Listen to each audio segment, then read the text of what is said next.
Freedom physically refined rice bran oil cholesterol ని శుభ్రం చేసేందుకు ప్రతిరోజు వాడండి freedom rice bran oil. Welcome to సై 2024. ఏపీలో ఎన్నికల హీట్ పెరిగింది. రాజకీయ పార్టీలన్నీ కూడా గెలుపుపై ధీమా వ్యక్తం చేస్తున్నాయి. పార్టీ అధినేతలు అభ్యర్థులు జోరుగా ఎన్నికల ప్రచారం నిర్వహిస్తున్నారు. రానున్న ఎన్నికల్లో రాష్ట్ర వ్యాప్తంగా ఉన్న హాట్ సీట్లలో ఉమ్మడి కృష్ణా జిల్లాలోని గన్నవరం నియోజకవర్గం ఒకటి. గన్నవరం నియోజకవర్గం టీడీపీకి కంచుకోట. గతంలో ఇక్కడ నుంచి టీడీపీ అభ్యర్థులే అత్యధిక సార్లు విజయం సాధించారు. సిట్టింగ్ ఎమ్మెల్యే కూడా సైకిల్ పార్టీ నుంచే గెలిచారు. కానీ తరువాత వైసీపీలోకి వెళ్ళిపోయారు. ఇప్పుడు వైసీపీ నుంచే బరిలోకి దిగుతున్నారు. ఆయన ఎవరో గుర్తొచ్చింది కదా, ఆయనే వల్లభనేని వంశీ మోహన్. ఇంతకీ గన్నవరం నియోజకవర్గంలో ప్రస్తుత పరిస్థితి ఏంటో సై 2024లో చూద్దాం.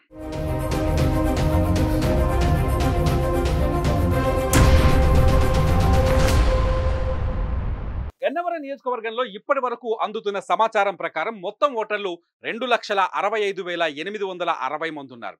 ఇందులో పురుష ఓటర్లు 1,29,204 మంది, మహిళా ఓటర్లు 1,36,630 మంది, ట్రాన్స్జెండర్స్ ఇక్కడ 26గా కనిపిస్తున్నారు. ఓవైపు అంతర్జాతీయ విమానాశ్రయం, మరోవైపు ఐటీ పార్క్ వంటి ఆధునిక హంగులు అద్దుకుంటున్న అసెంబ్లీ నియోజకవర్గం గన్నవరం. అక్కడ డెల్టా షుగర్స్ వంటి పరిశ్రమలకు తోడుగా వేగంగా విస్తరిస్తున్న ఆక్వా సాగు కూడా కనిపిస్తుంది. మెట్టకి డెల్టాకి మధ్యన అటు విజయవాడ నగర శివార్లు, ఇటు గ్రామీణ కృష్ణా జిల్లా ఆనవాళ్లు కూడా కనిపిస్తాయి.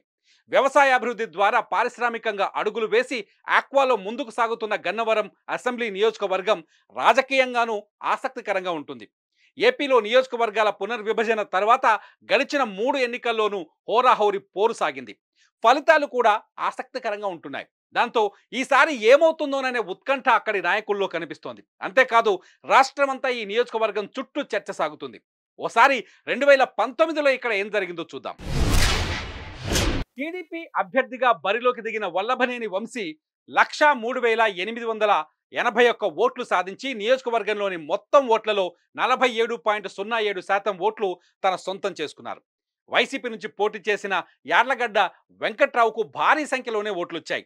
1,03,043 ఓట్లతో 46.69% ఓట్లు ఆయన సాధించారు. వంశీ మెజార్టీ కేవలం 838 మాత్రమే. ఒకప్పుడు కమ్యూనిస్టు ఉద్యమ నేత పుచ్చలపల్లి సుందరయ్య వంటి వారు ఈ నియోజకవర్గంలో ప్రాతినిధ్యం వహించారు. అయితే వర్తమానంలో అది హోరాహోరీ పోరుకు వేదికగా మారింది.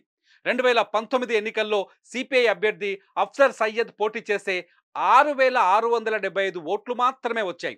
ఇంతకీ 2024లో ఇక్కడ ఏం జరగబోతోందో చూద్దాం. కుడి ఎడమైతే పొరపాటు లేదోయ్, ఓడిపోలేదోయ్ అన్నట్లు 2019 ఎన్నికల్లో గెలిచిన టీడీపీ అభ్యర్థి వల్లభనేని వంశీ పార్టీ ఫిరాయించి వైఎస్ఆర్సీపీలో చేరారు. ఈసారి ఆ పార్టీ తరఫున పోటీలో ఉన్నారు. ఆయన చేతిలో ఓటమి పాలైన అప్పటి వైఎస్ఆర్సీపీ అభ్యర్థి యార్లగడ్డ వెంకట్రావు టీడీపీలో చేరి మరోసారి వంశీకి ప్రత్యర్థిగా ఈసారి పోటీలోకి దిగారు. అంటే అప్పుడు తలబడిన అభ్యర్థులే కండువాలు మార్చుకొని మళ్ళీ తలబడుతున్నారు. అయితే ఈ ఎన్నికల్లో పార్టీలు గెలుస్తాయా, నాయకులు గెలుస్తారా అనేది తేలనుంది. ఎందుకంటే 2024 ఎన్నికల్లో టీడీపీ గెలిస్తే గన్నవరం నియోజకవర్గం టీడీపీకే ఓటు వేసింది అని తేలిపోయింది. అలా కాకుండా వంశీని గెలిపిస్తే నాయకుడిని చూసి గన్నవరం ప్రజలు ఓట్లు వేశారు అని అర్థం చేసుకోవచ్చు. మరి గన్నవరం ఎవరికి వరమిస్తుందో చూద్దాం. సై 2024లో మరో నియోజకవర్గంతో మళ్ళీ కలుద్దాం. సుమన్ టీవీలో మీ పర్సనల్ అండ్ బిజినెస్ ప్రమోషన్స్ కోసం కింది నెంబర్కి కాంటాక్ట్ చేయండి.